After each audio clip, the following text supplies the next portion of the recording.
Boa noite, sejam todos muito bem-vindos à Casa de Francisco de Assis, nossa palestra pública virtual. Sejam muito bem-vindos a todos que estão vendo pelo Facebook, pelo YouTube. Obrigada pela presença, pelo carinho. Hoje teremos a palestra com o nosso irmão da nossa casa, o Anderson Fernando, que vai nos falar sobre livre-arbítrio. Então, primeiro nós vamos ler uma mensagem para abrir os trabalhos na noite de hoje, que será a lição 36 do livro Ceifa de Luz, pelo Espírito Emmanuel, pela psicografia de Chico Xavier. Civilização e Reino de Deus. Interrogado pelos fariseus sobre quando viria o reino de Deus, Jesus lhes respondeu: não vem o reino de Deus com aparências exteriores. Está em Lucas, capítulo 17, versículo 20. E Emmanuel vai nos dizer: a terra de hoje reúne povos de vanguarda na esfera da inteligência. Cidades enormes são usadas à feição de ninhos gigantescos de cimento e aço por agrupamentos de milhões de pessoas. A energia elétrica assegura a circulação da força necessária à manutenção do trabalho e do conforto doméstico. A ciência garante a higiene, o automóvel ganha tempo em curtas distâncias, a imprensa e a radiotelevisão interligam milhares de criaturas num só instante, na mesma faixa de pensamento. A escola abrilhanta o cérebro, a técnica orienta a indústria. Os institutos sociais patrocinam os assuntos de previdência e segurança. O comércio, sabiamente dirigido, atende ao consumo com precisão. Entretanto, estaremos diante de civilização impecável? À frente desses empórios resplendentes de cultura e progresso material, recordemos a palavra dos instrutores de Allan Kardec nas bases da codificação do Espiritismo, perguntando a eles por que indícios se pode reconhecer uma civilização completa. Na questão 793, constante de O Livro dos Espíritos, deles recolheu a seguinte resposta: reconhecê-la-eis pelo desenvolvimento moral.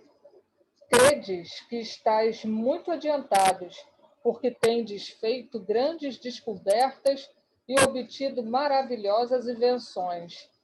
Por que vos alojais e vestis melhor do que os selvagens?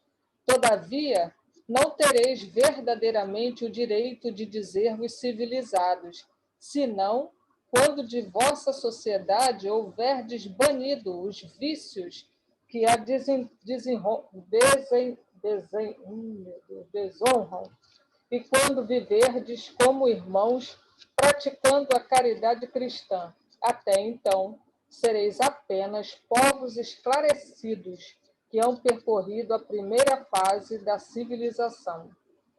Espíritas irmãos, rememoremos a advertência do Cristo, quando nos afirma que o reino de Deus não vem até nós com aparências exteriores. Para edificá-lo, não nos esqueçamos de que a doutrina espírita é luz em nossas mãos. Reflitamos nisso. Agora vamos fazer a nossa prece, rogando a Jesus, o nosso mestre e amigo, que nos envolva, nos abençoe, abençoe o nosso palestrante da noite de hoje, que Jesus abra nossas mentes e entendimento para compreendermos e assimilarmos esses ensinamentos que aqui hoje nos serão trazidos. Abençoa o nosso palestrante, o ilumine, o intua, que a espiritualidade amiga, fraterna, possa estar ao seu lado, o incluindo, para que ele consiga nos passar tudo o que ele estudou. Abençoa-nos, Jesus, hoje, agora e sempre. Que assim seja. Graças a Deus. A palavra, então, está com o nosso irmão Anderson Fernando.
Luísa, espera só Oi. um pouquinho que eu estou tentando jogar aqui no Face, rapidinho.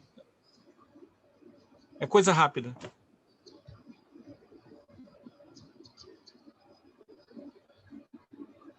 O nosso irmão Anderson está preparando os slides e daqui a pouco começará a palestra. A mente é o espelho da vida em toda parte, tá?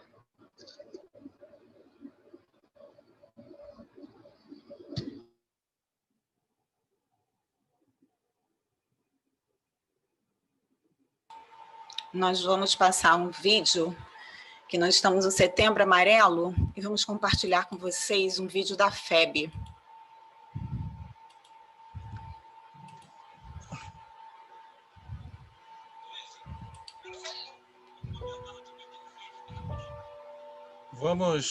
Vamos lá então, gente.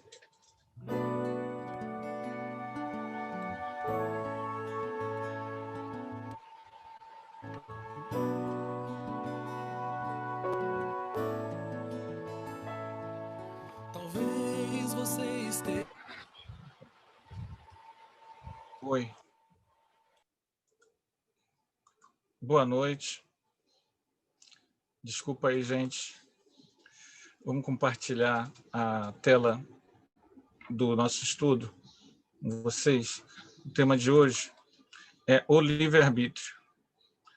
E a gente vai tentar refletir um pouco sobre esse tema com vocês. Deixa eu compartilhar aqui. Ok. O livre-arbítrio é um dos princípios básicos da doutrina espírita. E nele a gente vai entender que nossas ações, nós temos repercussões através dos nossos atos, e esses atos, eles trazem consequências. Todos os nossos atos trazem consequências, e a partir desses atos é que nós seremos educados pela sabedoria divina. Então, no livro, na questão 872, eu só peguei um pedacinho dela. A questão do livre-arbítrio se pode resumir assim: o homem não é fatalmente levado ao mal. Atos que pratica não foram previamente determinados. Os crimes que comete não resultam de uma sentença do destino. Então, a questão do livre-arbítrio é que a gente tem liberdade para agir. Mas, percebam bem, quando a gente comete erros, isso não estava determinado. Os equívocos que a gente comete numa encarnação não são estes equívocos fruto de uma escolha. A encarnação, ela tem como finalidade o sucesso. Termos sucesso nas nossas ações. Quando nós não conseguimos ter atitudes positivas, isso significa que foi o nosso livre-arbítrio que, por uma série de situações, foi incapaz de agir à altura. Outra questão que é importante para nós é a questão da fatalidade. Qualidade ou caráter do que é fatal. Sorte inevitável, destino, fado, fatalismo. Atitude ou doutrina que admite que o curso dos acontecimentos está previamente fixado, nada podendo alterá-lo. Nós somos herdeiros da cultura grega, e a cultura grega era extremamente fatalista. Eles acreditavam que o seu destino estava escrito. E vários mitos, inclusive o de Édipo, narram essa visão grega Não sei se vocês lembram, Édipo, ele nasceu e o rei dele, o pai dele, que era o rei, foi ver com a pitonisa, a adivinha, a médium da época, sobre o futuro do filho. E foi previsto que Édipo teria em seu destino um terrível destino: matar o pai e casar com a mãe. O rei, ao saber disso, ficou aterrorizado, pegou o filho, deu a um servo seu e mandou ele matar a criança, o bebê. O servo saiu de Tebas e levou para um local no caminho e abandonou no meio do mato para que as feras fizessem o serviço. Acabou que ele foi embora, o bebê ficou lá, chorou, alguém passou, e esse alguém era um rei de uma cidade distante. E levou o bebê e o criou como filho, sem dizer a ele que ele tinha sido achado. Então Édipo acreditava que aquele era seu pai e aquela era sua mãe, ok? Ele não tinha nenhuma ideia do seu nascimento original. Quando ele fez 18, 19 anos, ele era jovem, forte, viril, e foi à pitonisa da cidade saber do seu futuro. E a pitonisa disse a ele: o seu destino traz uma trágica história. Está fadado a matar seu pai e casar com sua mãe. Ora, ele tinha uma grande admiração, um grande amor pelo pai, um grande respeito, e tinha um amor profundo pela mãe. O que ele faz? Ele sai da cidade e fica vagando. Passam-se meses, porque ele não quer ficar perto do pai, porque ele não quer ser o assassino do pai. Ele era um guerreiro muito forte, muito hábil. E aí ele tinha que atravessar um caminho e tinha uma comitiva de pessoas que ele não conhecia, desconhecidas, que disseram: sai da frente, rapaz. E ele falou: eu não saio. Quem são vocês? Vai da frente do rei de Tebas, rapaz. Não, não saio. Aí o rei saltou e disse: deixa que com esse eu cuido. E brigou com Édipo. E Édipo foi e matou o rei de Tebas. Naquele momento, Édipo estava matando quem? Seu pai. Parte da profecia estava sendo realizada. Ok. Ele matou aquela pessoa e foi embora, fugiu, não sabia nem quem era. E ficou meses vagando e meses vagando. E havia um monstro terrível que assenhorava depois de 1, 2 anos Tebas. Era a esfinge. Ela tinha patas de leão, cabeça de não sei o quê, e ela devorava as pessoas no caminho.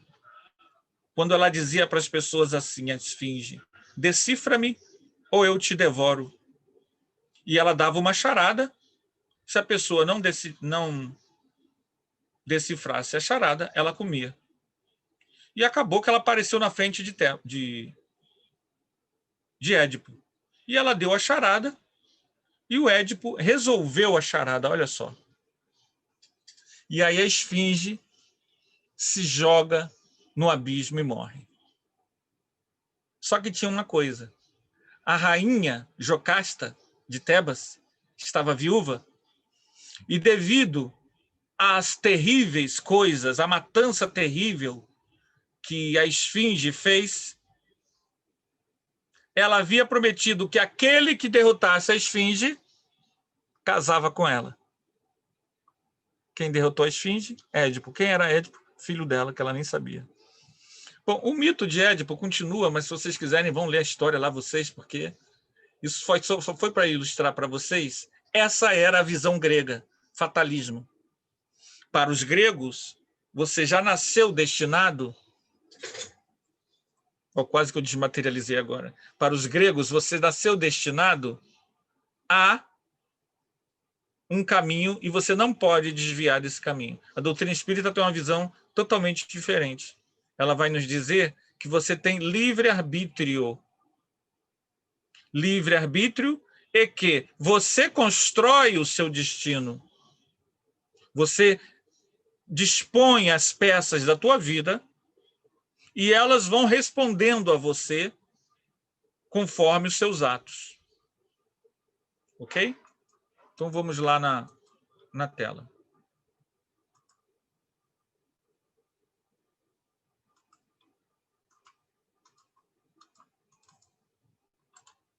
Perdão. Lá no Livro dos Espíritos, na pergunta 851, Kardec pergunta: haverá fatalidade nos acontecimentos da vida, conforme ao sentido que se dá a este vocábulo? Quer dizer, todos os acontecimentos são pré-determinados? E, neste caso, o que vem a ser livre-arbítrio? Jaqueline, faz um favor para mim. Eu não consegui lançar direito no Facebook. Põe o link lá para mim, no vídeo. Já coloquei. Porque, infelizmente, já é a segunda, sempre que é meu estudo, dá esse problema. Já é a segunda vez que acontece. Já coloquei, Anderson. Já coloquei. E a pessoa está vendo só o áudio. Eu já vi. A fatalidade existe unicamente pela escolha que o espírito fez ao encarnar, desta ou daquela prova para sofrer.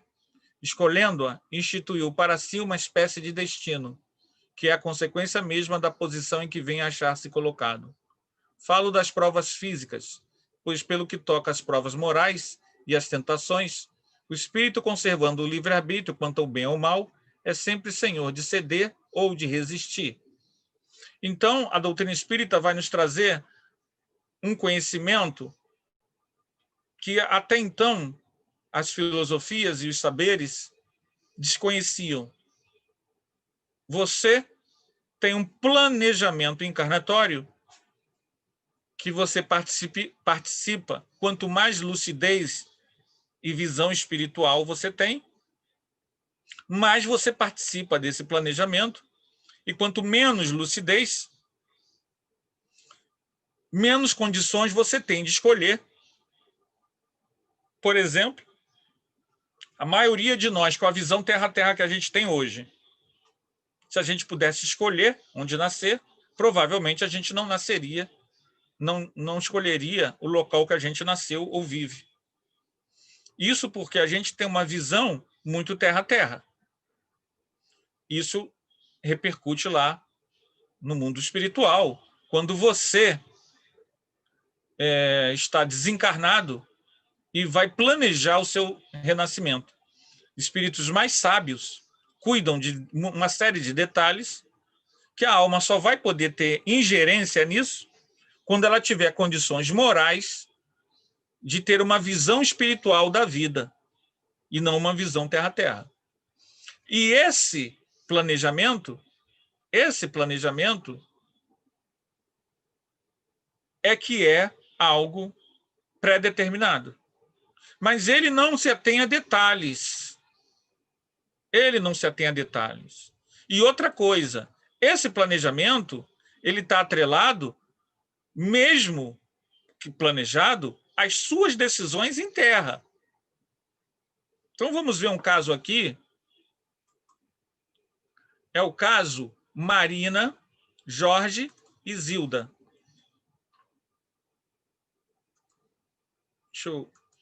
Esse caso está no livro Ação e Reação. Um livro maravilhoso que a gente estudou no Arautos durante 3 anos. Que caso é esse?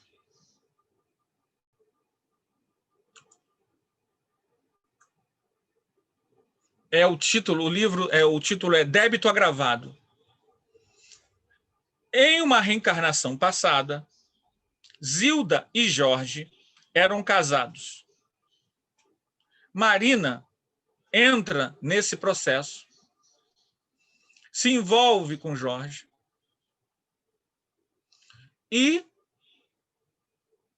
acaba que isso cria uma série de problemas entre os três.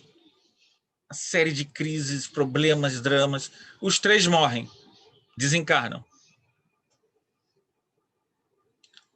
Eles, depois de passar um tempo sofrendo, eles resolvem reorganizar a sua vida. Então, é traçado uma nova encarnação para os 3. Zilda e Jorge se reencontrariam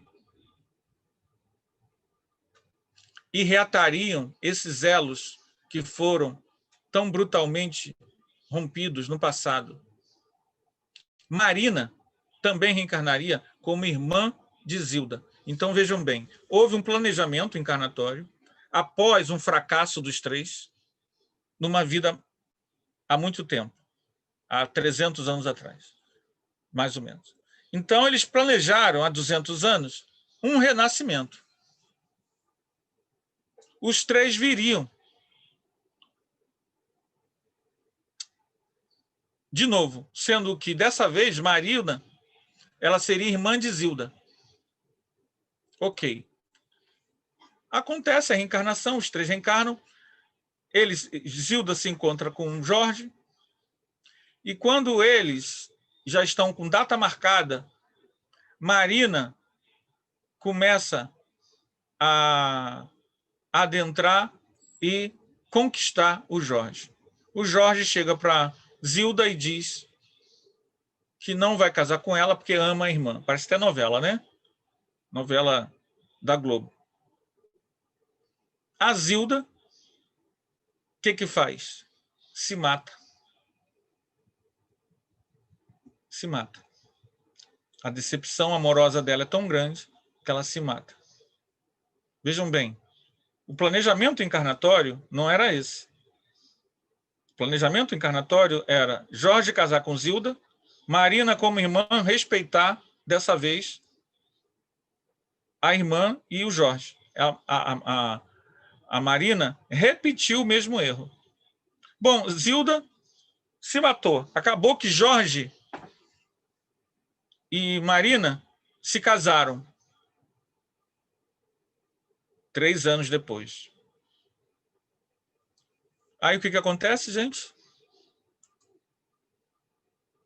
A Zilda renasce como filha deles, surda-muda. Renasce surda-muda como filha deles. Ela renasceu assim porque ela se matou. Passa algum tempo, depois de alguns anos, o Jorge tem hanseníase. E naquela época, a hanseníase tem que ficar isolado.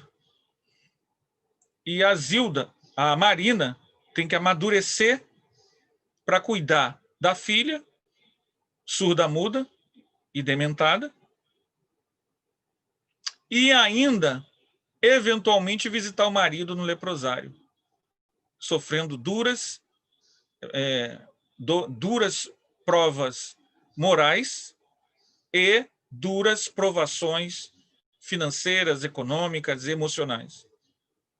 Vejam bem, esse caso, por que a gente trouxe esse caso?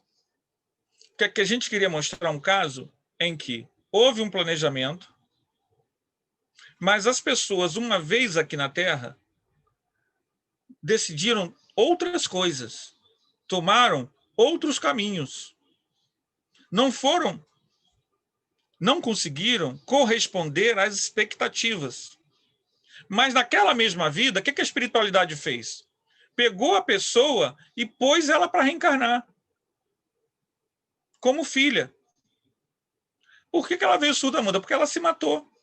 Ela usou o livre-arbítrio para, em vez de resolver o problema de uma forma positiva, seja lá qual fosse a forma, mas uma forma madura, positiva, ela foi imatura e se matou. E isso tem uma consequência. Percebem como esse exemplo ilustra bem a questão do livre-arbítrio?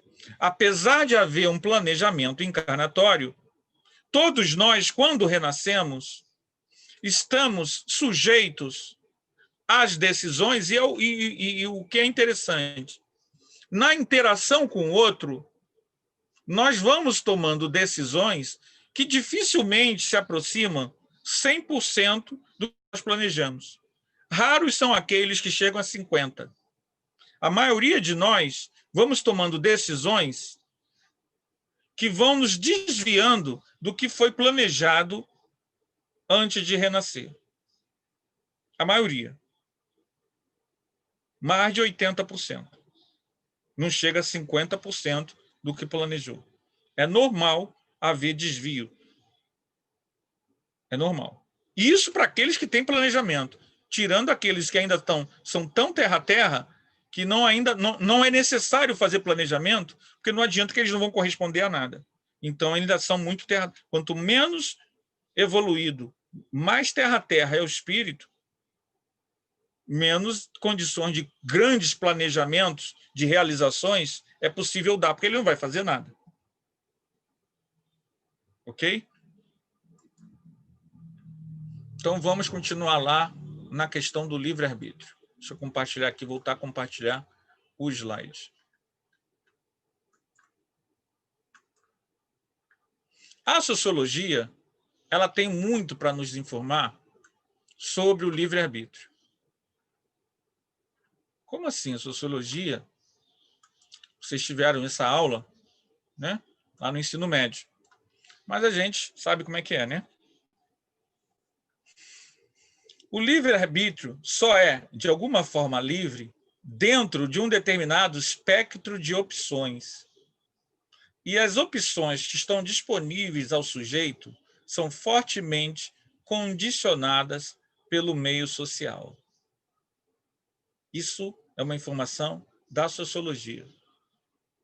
Durkheim e todos os grandes sociólogos vão nos trazer informações de que a sociedade tem um papel condicionante na nossa personalidade. Então, o meio social que a gente vive, os grupos sociais que a gente convive, que nos formam desde a infância, vão influenciar na construção de quem nós somos. Então, o comportamento, por exemplo, de uma pessoa que vive no Japão é diferente de uma pessoa que vive no Brasil. A sociedade japonesa, a sociedade chinesa, a sociedade iraniana tem características que são diferentes da sociedade brasileira. Um ocidental, ele é diferente de um oriental. E mesmo nos países ocidentais, você vai ter diferença de comportamento entre os países. E mesmo dentro de um país, você vai ter diferenças de comportamento entre pessoas de cidades diferentes.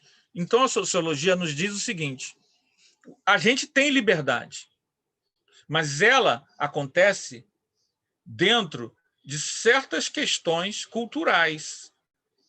Então, por exemplo, para vocês entenderem, anos 40, se nós estivéssemos renascidos nos anos 40,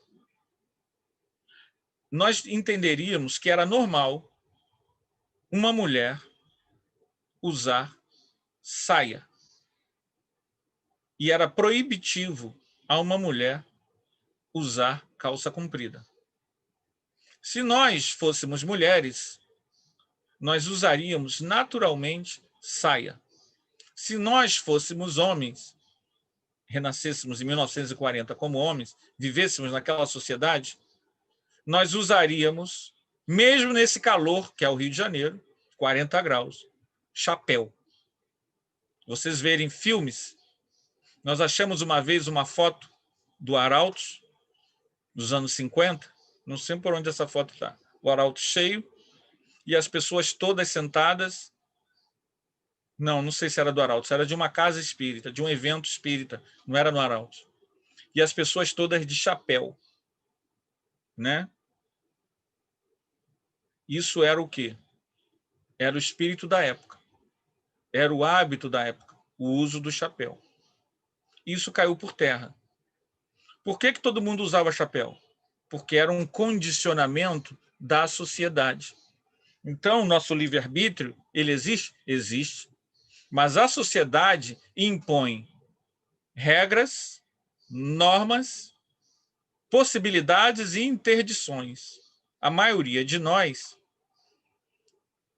ao renascer numa sociedade, recebe de forma impactante os valores dessa sociedade. E isso vai condicionar o nosso livre-arbítrio. Nós teremos dificuldade, muitas vezes, se os valores dessa sociedade, e aí é que entra a questão do conhecimento espírita, se os valores desta sociedade, o que eles apregoam, for algo que atenta contra as leis divinas e naturais, nós vamos arcar com isso. Se os valores dessa sociedade forem positivas, nobres, ok, ótimo. A gente vai ganhar, impulsionar muito com isso. Isso porque nós somos espíritos, na maioria de nós, de terceira ordem. Somos espíritos de terceira ordem. O que isso quer dizer? Vamos lá nas definições que Kardec ilustra de forma didática para a gente entender. Aqui está os espíritos puros, primeira ordem, primeira classe, os que alcançaram a perfeição, os de segunda ordem, que nós podemos nos tornar, predomínio do espírito sobre a matéria, desejo de fazer o bem. E os de terceira ordem, a maioria da humanidade, predomínio da matéria sobre o espírito. O que isso quer dizer? Propensão ao mal ainda tem. Ignorância ainda tem. Orgulho ainda tem. Egoísmo ainda tem. E todas as paixões que lhes são consequentes. Então, têm intuição de Deus, mas não compreendem. Apresentam ideias pouco elevadas. Os espíritos de terceira ordem diferenciam-se do espírito de segunda ordem por um fator muito simples. Se você é um espírito de segunda e de primeira ordem, a matéria não te influencia. Não há influência da sociedade sobre o seu comportamento. Você domina a influência social, o Zeitgeist, o espírito da época. Quanto mais evoluído você é, menos a influência da sociedade determina o seu comportamento. Nós, quando renascemos e recebemos o conhecimento espírita, precisamos desenvolver uma espiritualidade íntima que nos permita o quê? Transcender o mundo material e suas injunções. Daí, nós renascermos e recebermos provas, desafios de crescimento que nos auxiliam a discernir que isso daqui é um grande teatro. Quanto mais a gente se ofende, quanto mais a gente agride, quanto mais a gente odeia, quanto mais a gente é preconceituoso, mais a gente está dizendo que a matéria, os valores do mundo material, agem sobre nós. Então, se você tem preconceito de qualquer tipo, a negros, a evangélicos, ao candomblé, a homossexuais, a mulheres, a homens brancos, qualquer tipo de preconceito, a ciganos, a judeus, a corintianos, a flamenguistas, qualquer tipo de preconceito que você tenha, denuncia. Isso não é uma acusação, ok, gente? Quando a gente fala isso, a gente precisa entender que a doutrina espírita tem um slide sobre isso, mas eu já estou adiantando. A doutrina espírita esclarece. Ela não quer apontar dedo. Ela nos dá informações que nos ajudam, deixa eu se aproximar mais que nos ajudam a fazer a reforma íntima. O que é isso, reforma íntima? Reforma interior de mim. Eu, comigo, para comigo. Então, eu tenho que identificar se há preconceitos em mim ou não, e não defendê-los. Isso é uma análise pessoal. Porque quanto mais preconceitos eu tenho, mais eu sou condicionado pelo meio. Mais eu tenho tendências a cometer erros numa encarnação. E mais eu estou sujeito a cair nas armadilhas das imperfeições de uma cultura, a adotar um erro cultural, um erro ético cultural daquele povo. Porque, vejam bem, ama teu próximo como se ele fosse você. Não interessa aonde você nasce, que povo você nasce. Essa é uma lei cósmica. Se você a desrespeita, arcará com as consequências dela. Então, se a cultura que você nasce tinham povos pré-colombianos, não me lembro se eram os astecas ou algum povo variante, que eles faziam o seguinte, num certo período da história deles, eles faziam o seguinte: eles sacrificavam pessoas de outros povos todo dia. Todo dia. Tem até um filme, Apocalipto, daquele ator americano que fez o filme do Jesus. Como é que é o nome dele, gente? Esqueci agora. Enfim, alguém depois escreve aí para mim. E que fala disso. Eles matavam pessoas todo dia. Sabe por quê? Porque o sacerdote dizia que se não matasse, o sol não nascia.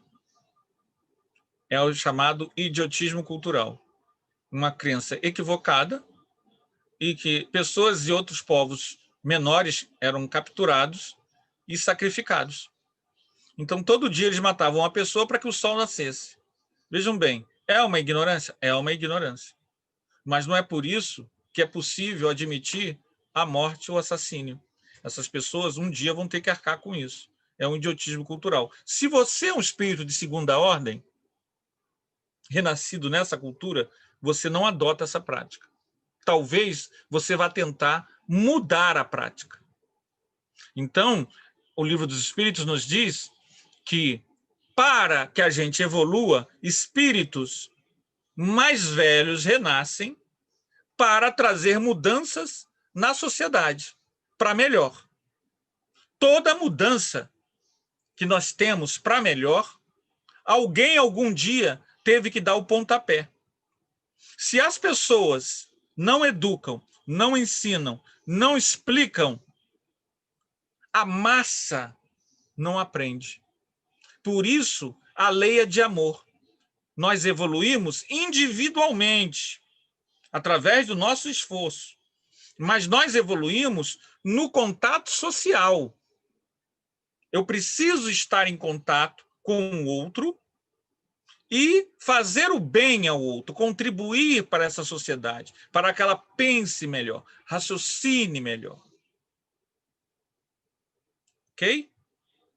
Esse estudo, a gente ia fazer um estudo especial, que a gente no Arautos faz aos sábados.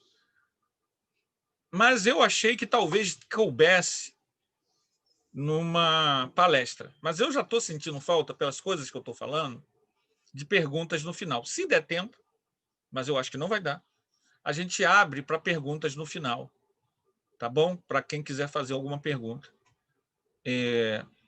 Eu vou pedir a Luísa e a Jaqueline, até para as pessoas que quiserem, que estejam E, infelizmente, gente, deu problema no Facebook, mas que quiserem, já podem fazer as perguntas e a gente responde, tá? Luísa e Jaqueline, se vocês quiserem, vocês podem anotar as perguntas e me manda, não manda no chat, que eu não vou ficar olhando o chat aqui do Zoom. Me manda, por favor, se tiver pergunta, pelo Zap, pode ser? Que aí no finalzinho, eu vou pedir a vocês mais 10 minutinhos. Oi. Para responder as perguntas. Só para responder as perguntas. Amém? Então vamos lá. Se tiver pergunta, se não tiver pergunta, no problem. É porque eu sei que esse é um tema que é bom de fazer pergunta, não é não? Eu faria. E também eu só posso responder o que eu sei, tá, gente? Se eu não sei, não posso fazer nada. Aí, tem esse diagrama do Jorge Andréa, maravilhoso, que vai falar exatamente isso que eu já disse. Esse diagrama, vocês podem ver, é a trajetória do princípio espiritual na Terra. Então, olha só, à medida em que você vai evoluindo, o teu livre-arbítrio vai ampliando. Quanto menos evoluído você é, mais o determinismo age sobre você. Então, quando você chega à fase hominal, você já veio da evolução nos reinos inferiores, né? Você chega no reino nominal, você começa a ampliar o leque do teu livre-arbítrio e, olha só, o determinismo vai desaparecendo. O determinismo, ele tem um limite, ó. Quando você começa a se tornar espírito acima da média, o teu livre-arbítrio se amplia e o alcance do determinismo se finaliza. Então, a gente vai com o raciocínio, nos tornamos indivíduos, né? Nas espécies dos animais superiores, o espírito se individualiza.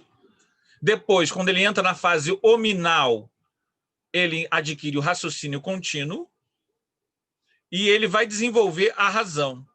Muito de nossas dores, das nossas expiações, nada mais são do que o desenvolvimento da razão. Até que a gente vai ter a intuição, que é um nível superior de entendimento. A gente vai começar a entender para além da razão. A gente vai começar a ver em bloco, num sentido mais cósmico. A doutrina espírita permite isso. Com a visão do conhecimento espírita, eu sou um espírito imortal, já vivi muitas vidas, viverei para sempre. A visão espírita, ela começa a nos fazer entender a realidade da vida. E a gente começa a ter... Se você é espírita numa encarnação, se você leva a sério essa visão cósmica da vida, na próxima vida, se tu renasce num local, num país, em que não há conhecimento espírita, você terá uma intuição que vai te livrar de cair em armadilhas de idiotismos culturais. Se você levar a doutrina espírita a sério nessa vida, se tu nascer num país e que se ainda apedrejam pessoas, você não vai apedrejar. Mesmo que você não tenha nenhum conhecimento livresco, você não vai apedrejar ninguém. Você já adquiriu esse valor. Você está em caminho sério de crescimento. Se você, em outra vida, na próxima vida, renasce num país que há apedrejamento e você apedreja, é sinal de que você não aprendeu muito com essa vida como espírita.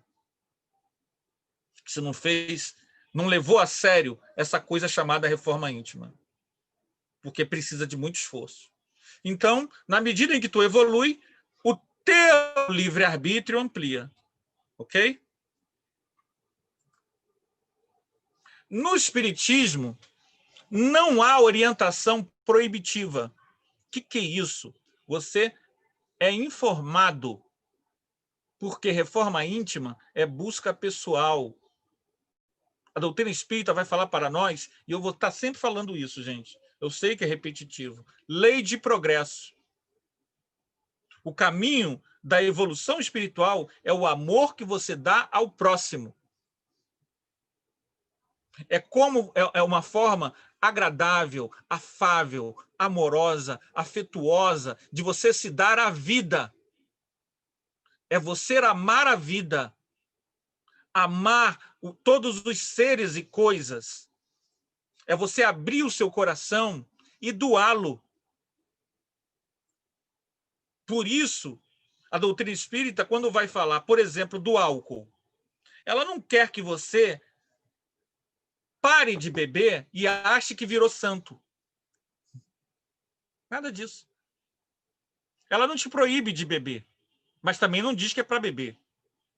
Ela diz que o uso do álcool com constância produz dificuldades no seu campo espiritual, porque o álcool é uma substância material que entorpece o cérebro e não sacia as ansiedades da alma.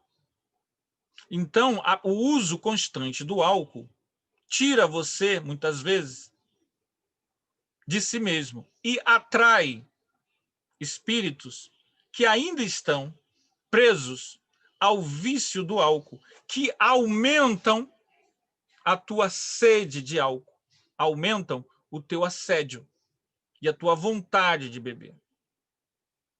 Então, o álcool, ele, na medida em que você entende que renasceu para evoluir e ele pode criar embaraço, ele deve ser uma coisa desvalorizada. Não quer dizer que você seja proibido, que seja pecado, que você vai para o umbral. Não. Você começa a entender que na vida existem as coisas úteis e as coisas dispensáveis, que a gente já fez há centenas, milhares de vidas. A ampliação do que é dispensável é gradativo. Ninguém pode dizer a você o que é dispensável e o que não é. Mas se você for fazer a reforma íntima, uma coisa é certa. Se você vai começar a ter uma relação com o álcool de não dependência. Você vai cortar esse hábito, mesmo que você continue bebendo. Porque você vai perceber que isso não isenta, por exemplo, se você beber e cometer um equívoco, isso não te isenta. Você vai arcar com a responsabilidade. Está lá no Livro dos Espíritos isso. Então, a doutrina espírita, ela vai te falar do perispírito, ela vai te falar que o vício do álcool, do cigarro, a sexolatria, o que for, ela é um apelo terra a terra. E o perispírito, o corpo espiritual que nós temos, ele se embeleza com afeto, amor, fraternidade, bons pensamentos, bons sentimentos. Ele se embeleza. Quer ter luz? Ame. E todo ato egoísta, todo ato egocêntrico, todo ato orgulhoso cria nódoas. Todo ato de violência, todo ato de virulência, de ódio, de guerra, todo ato terra-terra cria nódoas no teu corpo espiritual. Ninguém faz isso em você. Você faz isso com seus atos. Deus não te põe o perispírito sujo. Deus não te joga em lugar nenhum. Nós vamos colocando cangalhas, vibrações pesadas no nosso perispírito. Quando a gente desencarna, a gente já está dentro de um bolsão energético umbralino, em vida. Quando desencarna, você só está onde você já estava em vida. E o paraíso é a mesma coisa. Você é uma pessoa boa, alegre, afável, amorosa, você construiu isso, você trabalhou isso, você está criando um paraíso dentro de si. Por isso que reforma íntima não é algo que se impõe. Não se impõe com medo, coerção, proibição. Se esclarece. Passa a informação. Melhor escovar o dente. Mas se a pessoa não quiser escovar o dente, ela não vai ser condenada por Deus, mas ela vai sentir dor de dente, porque é da lei. Ou você escova o dente, então você, educador, você diz, gente, vamos escovar o dente. Porque existe esse negócio chamado cárie. Mas se alguém chegar e dizer, eu quero escovar dente, não. Ok, mas ele vai ter cárie. É a mesma coisa com a informação espiritual. Aí no item 848, Kardec pergunta, servirá de escusa a atos reprováveis o ser devido à embriaguez, à aberração das faculdades intelectuais, aquilo que eu comentei antes, né? Não, porque foi voluntariamente que o ébrio se privou da sua razão para satisfazer as paixões brutais. Em vez de uma falta, comete duas. Aquilo que a gente comentou. A lógica de ser bonzinho. Isso é muito interessante. A gente acha que, sendo bonzinho, a pessoa é boazinha. Mas ela é boazinha porque ela quer recompensa. Então, ela acha o seguinte, que, já que ela é boazinha, ela não pode ter infortúnio na vida, ela não pode ter desemprego, ela não pode ter falta de dinheiro, de saúde, de amor. Porque a vida dela, há várias vidas que ela pensa o seguinte, ser bonzinho, eu vou ter prosperidade, felicidade e não contrariedade. E muitas vezes a gente que é espírita há muito tempo cai nessa armadilha, pensando que porque a gente é espírita e não faz isso ou não faz aquilo, que não pode ter contratempo. Gente, não é assim. O livre-arbítrio, ele existe, não é para você ser bonzinho, para você ficar riquinho ou famosinho. Ou encontrar sua alma gêmea, que nem existe. Você é bom, porque é bom ser bom. O amor é a única recompensa para quem ama, e não outras coisas. Nós não podemos mover o nosso livre-arbítrio na busca de ir para o céu, para nosso lar, ou não ir para o inferno. Você tem que entender que o inferno é um estado íntimo. Odiar é um estado íntimo de inferno. Amar é um estado de embelezamento. A recompensa é o próprio sentimento. Se eu movo meu livre-arbítrio na direção da recompensa, é comum essa pessoa, ao chegar do outro lado, ficar decepcionado. Porque ele está com a visão equivocada. Ele está movendo o livre-arbítrio de uma forma equivocada. A lógica do rei escolhido. Que horas são? 8h52. Assistir o filme. Temos um vídeo de um filme de 6 minutos. Vamos assistir esse filme. Deixa eu passar para vocês. Realmente não vai dar tempo, mas tudo bem. Vamos assistir o filme. Cadê o filme? Filme.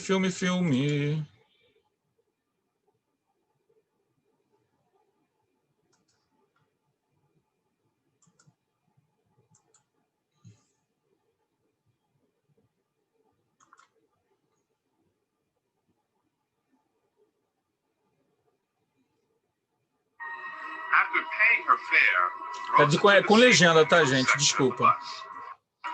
Deixa eu só parar aqui para poder compartilhar. É com legenda o filme, tá?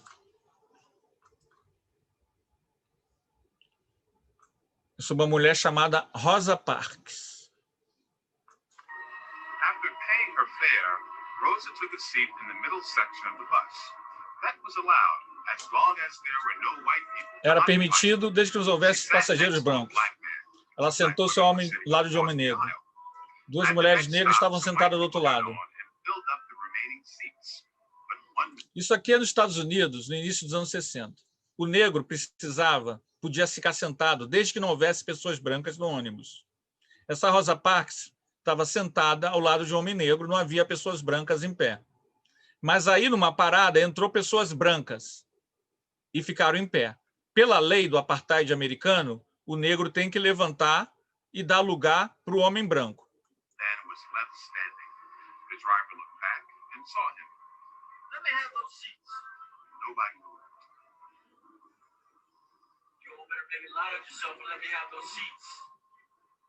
Two women across the aisle and the man sitting next to Rosa got up, but Rosa didn't.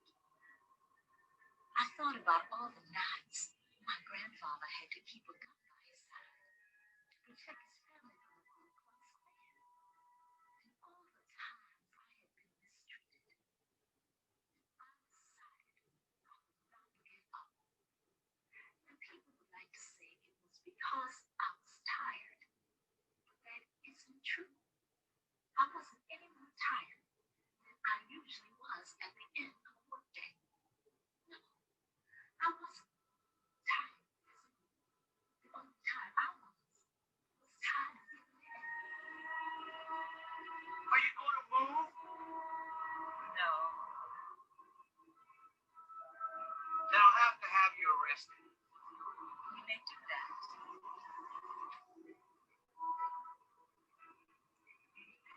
Eventually, two policemen came. They asked Rosa why she Dois policiais vieram para perguntar a ela por que ela não se levantava, porque ela ia ser presa se ela não se levantasse.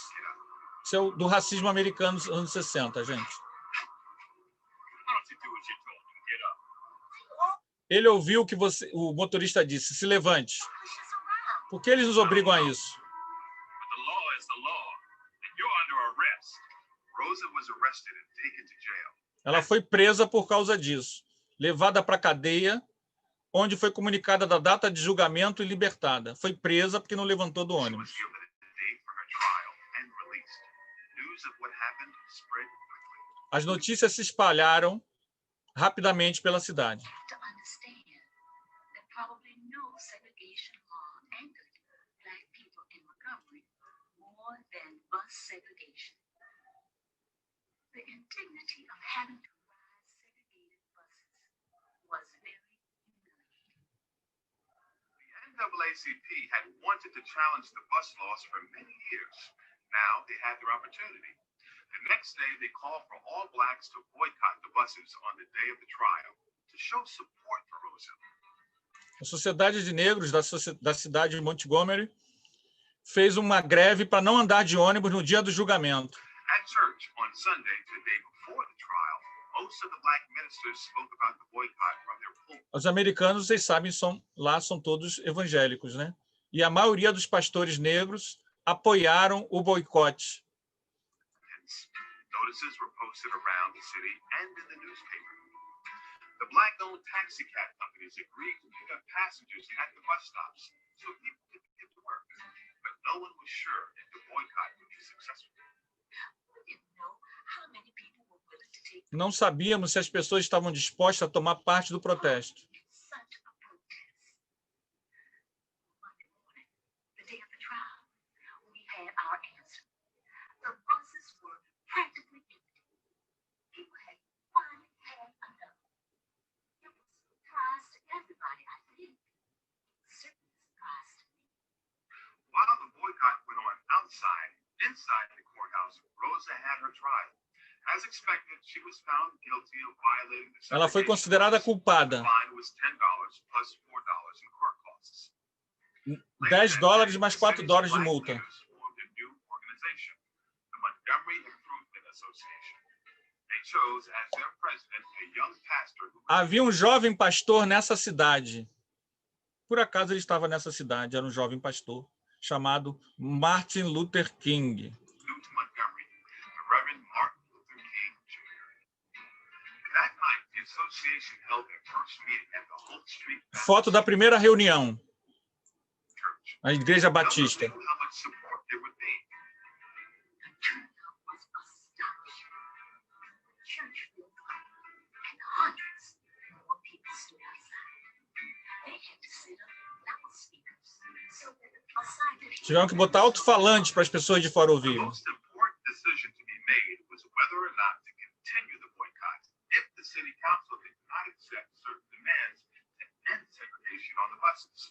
Those who were in favor of continuing the boycott were asked to stand up. At first, only one or two people got up, and then more and more got up, until finally every single person in that church Todo mundo na igreja disse sim, shouting, "Yes!" vamos continuar o boicote. A few days later, the association presented 3 demands to the Montgomery City Council and the bus company. Each demand was turned down. So, the boycott began.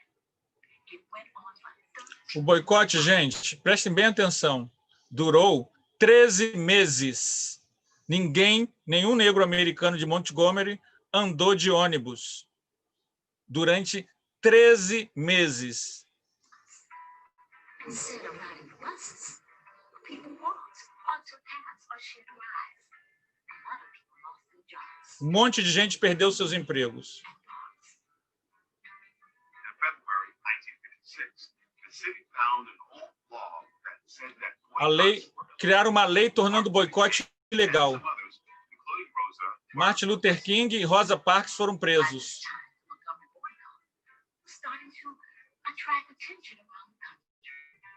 The picture of me being fingerprinted was on the front page of the New York A Times. foto dela apareceu na New York all Times. these arrests brought a lot more attention to Montgomery, the boycott, Dr. King, and Rosa Parks.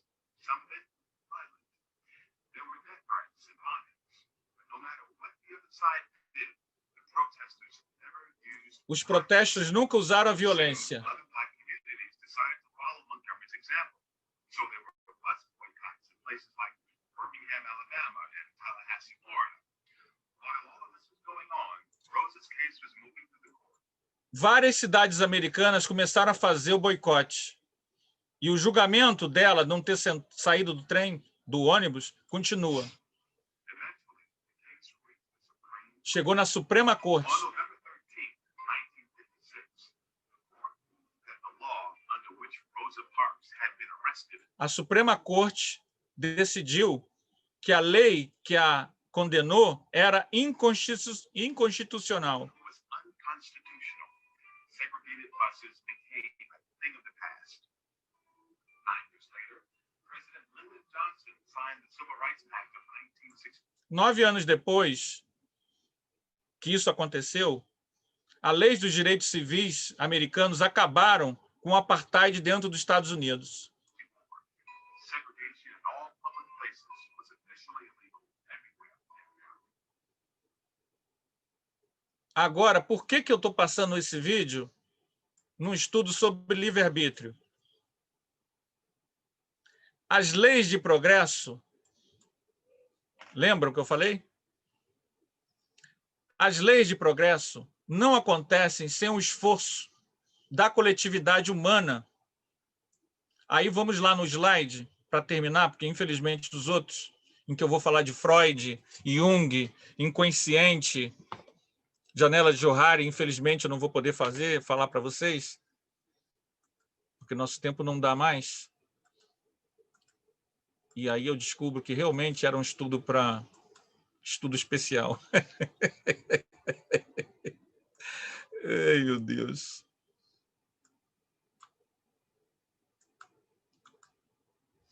A lógica do rei escolhido. Se foi eleito, o acaso não existe. Tem gente que pensa assim, Deus quis, porque senão Deus não permitiria.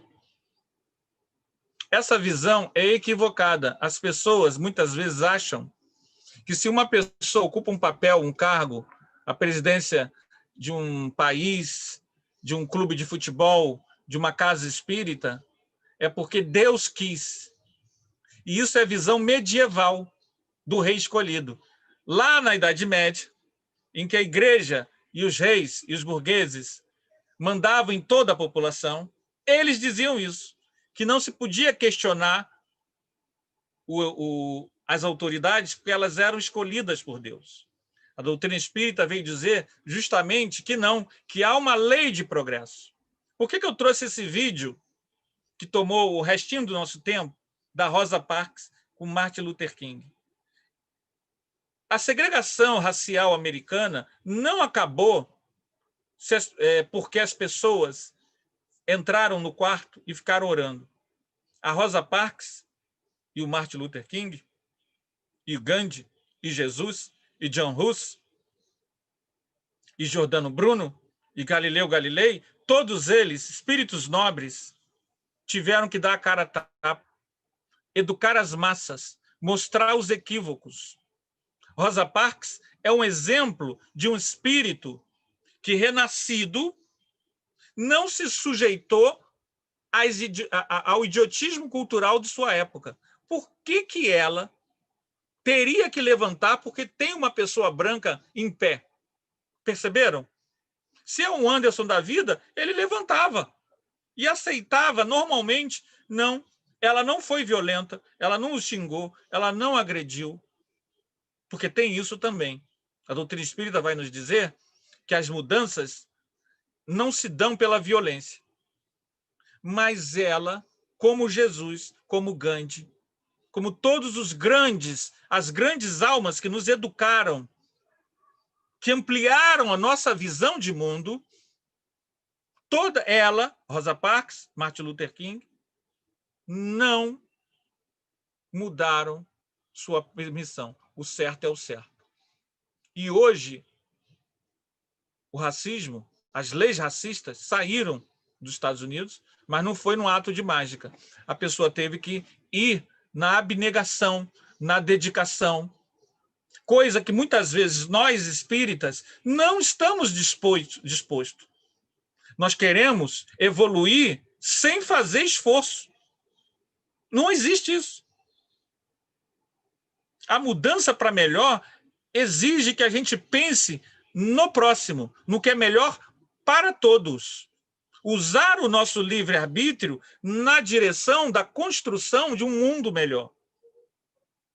Se nós não fazemos isso, sinto muito, mas nós estamos acomodados no nosso egoísmo, centrados no nosso orgulho. E é claro que as dores chegam mais rápido. Nós vamos ficar por aqui. Eu queria deixar isso com vocês, né? Nosso tempo já se esvaiu. Parece que teve uma perguntinha. A ideia de predestinação como decreto divino obsta o uso do livre-arbítrio e favorece o fanatismo? Na verdade, a ideia de predestinação, como a gente tem mostrado, à luz do conhecimento espírita, é um equívoco, né? É uma visão de Deus, de um Deus que escolhe. Não obsta o livre-arbítrio, porque a pessoa, de qualquer maneira, ela vai agir, mas ela vai agir dentro de uma visão menor. Então, se ela age numa visão mais limitada, mais segregada, em que ela faz acepção, ela se julga salva e outro não, existe uma maior probabilidade dela tomar decisões erradas e ter uma visão de mundo limitada, aprisionada por essas forquilhas, camisas de força de conhecimento limitado. O espírito quer ser livre. Cedo ou tarde, as pessoas que estiverem presas a essas visões, um dia, lá na frente, se libertarão. Que nós que temos esse conhecimento da doutrina espírita, possamos agir com relação a essas pessoas com carinho, com fraternidade, com respeito, com amor, sabendo que se ela hoje não consegue sair dessa visão da predestinação, nós também temos outras dificuldades que nós temos dificuldade de sair também. E cada um tem os seus acertos e desacertos para corrigir. Ok, gente? Ficamos por aqui. Lá na frente, no futuro distante, quem sabe ano que vem, a gente faça um estudo de 2 horas e meia sobre livre-arbítrio, e a gente vai falar de Freud, inconsciente e outras cocitas más.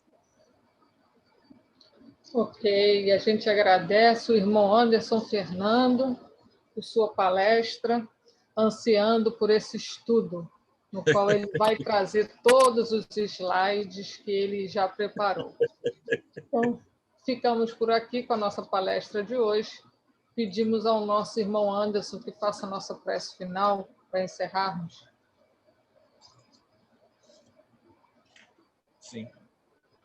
Amado Mestre Jesus, é com alegria, Senhor, que estamos aqui suplicando o teu amparo, a tua misericórdia, que o conhecimento espírita, Senhor, trazido por nós pela pleiade de espíritos, da falange do Espírito de verdade, toca em fundo em nossas almas, Jesus, que esta encarnação, Senhor Jesus, nós possamos usá-la para a nossa reforma íntima com seriedade, mergulhando dentro de nosso íntimo, procurando luarizar nossa alma.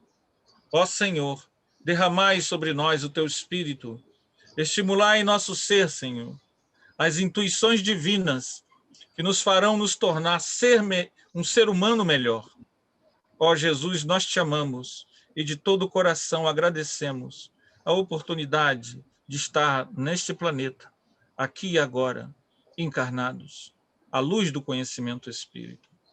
E esse conhecimento, Senhor, nos estimule para que possamos ser mais amorosos, mais perdoadores, mais fraternos. Fica conosco, Jesus, hoje, agora e sempre. Que assim seja. Graças a Deus. Uma boa noite a todos.